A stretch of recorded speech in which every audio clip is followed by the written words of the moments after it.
Olá, meus amigos. Hoje eu estou aqui novamente para gravar mais um vídeo para vocês. E o tema hoje é análise do ombro, estruturas e funções.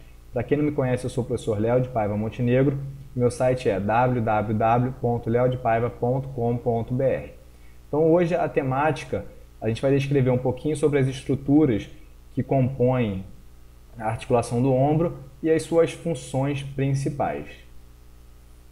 Basicamente, quando a gente fala da articulação do ombro, ou articulação glenohumeral, a gente fala sobre a escápula, tá? Que é esse osso aqui grande.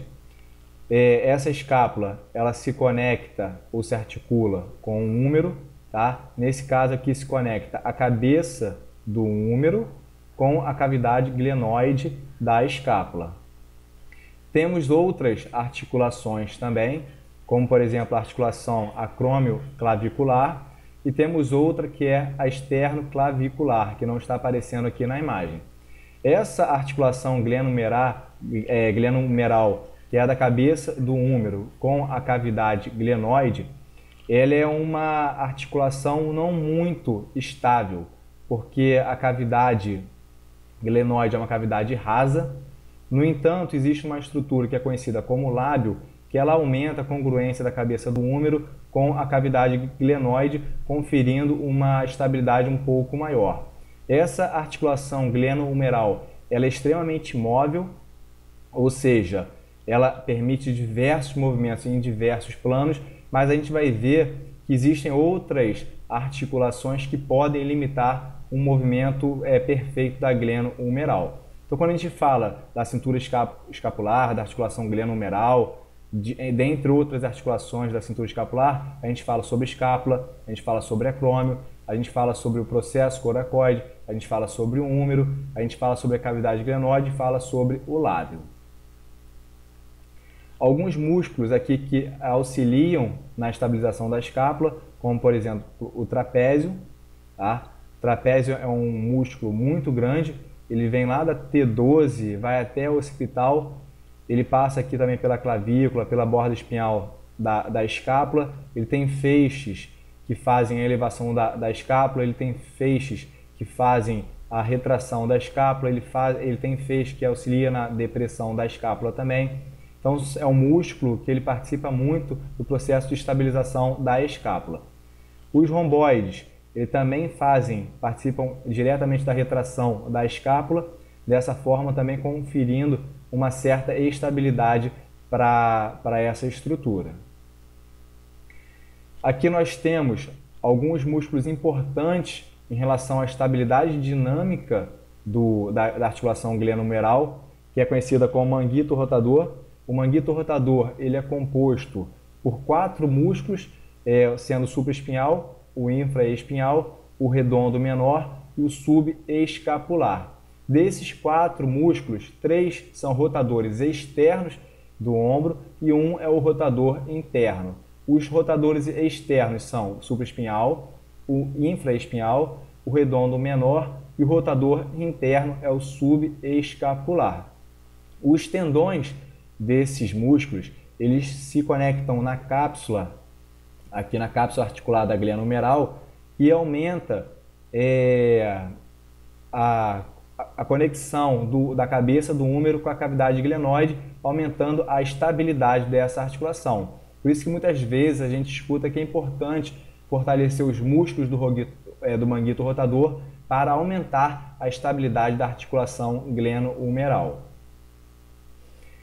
As escápulas, elas realizam movimentos de protração, retração, rotação lateral, rotação medial, elevação e depressão.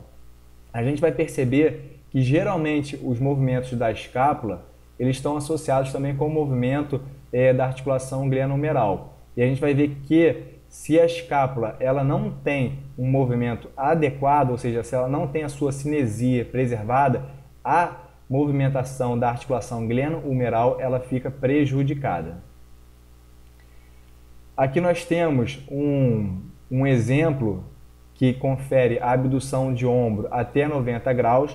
Se a gente realiza a abdução do ombro até 90 graus, não há o contato do tubérculo maior com o acrômio. No entanto, se a gente continuar com a abdução do ombro com as palmas da mão para baixo, provavelmente não vai ser possível continuar o movimento porque vai ter o contato do tubérculo maior com o acrômio, limitando esse movimento. No entanto, se você manter essa abdução e fizer uma rotação externa, colocando a palma da mão para cima, o movimento ele vai ser possível continuar acima da cabeça, porque você vai tirar esse contato do tubérculo maior com o acrômio. Dessa forma, sendo possível aumentar a amplitude de movimento. Aqui a gente vê que logo abaixo do acrômio passa a bursa, passa o tendão no supraespinhoso e muitas vezes essas estruturas elas são acometidas quando a gente tem alguma lesão na articulação do ombro, seja a bursa ou seja o tendão no supraespinhoso. A escápula e a articulação glenohumeral, elas têm uma proporção de movimentação, ou seja, quando a escápula ela realiza, quando a articulação glenohumeral ela realiza uma abdução do ombro, a escápula ela tem que acompanhar esse movimento da abdução do ombro. Geralmente essa proporção é de 2:1, ou seja, se você realizar uma abdução do ombro ou da articulação glenohumeral em 120 graus, a sua escápula torácica ou a sua escápula ela vai estar em torno de 60 graus, ou seja, 2:1. Se a escápula não tiver uma cinesia adequada, ou se ela não se movimentar de forma adequada, esse movimento de abdução do ombro ele fica prejudicado, porque a escápula não vai permitir que a articulação glenohumeral também se movimente. Então, quando a gente vê o ombro congelado ou bloqueio articular, muitas vezes não é da articulação glenohumeral, e sim da articulação escápulo-torácica que está com aderências ou está bloqueada. Então, a gente tem que liberar essa articulação para que a glenohumeral volte a ter movimentos. Aqui a gente tem alguns tipos de acrômios, tá? Ele vai variando de acordo com a sua anatomia. Quanto mais ganchoso for esse acrômio, a gente viu que aqui embaixo passa a bursa, passa o tendão do supraespinhoso. Então, quanto mais ganchoso for esse acrômio, quanto mais ganchoso for essa anatomia, maior vai ser a compressão das estruturas como a bursa e do tendão supraespinhal.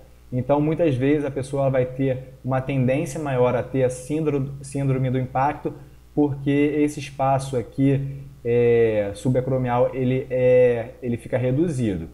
Quanto mais reto for esse tipo de acrômio, menor é a possibilidade de gerar síndrome do impacto. Não que não vá acontecer, mas a possibilidade é menor. É maior em pessoas que têm um acrômio tipo ganchoso. Então, o risco de lesão ele é diferente de acordo com a anatomia do acrômio. Quanto mais ganchoso for, maior é o risco de comprimir as estruturas que passam por essa região.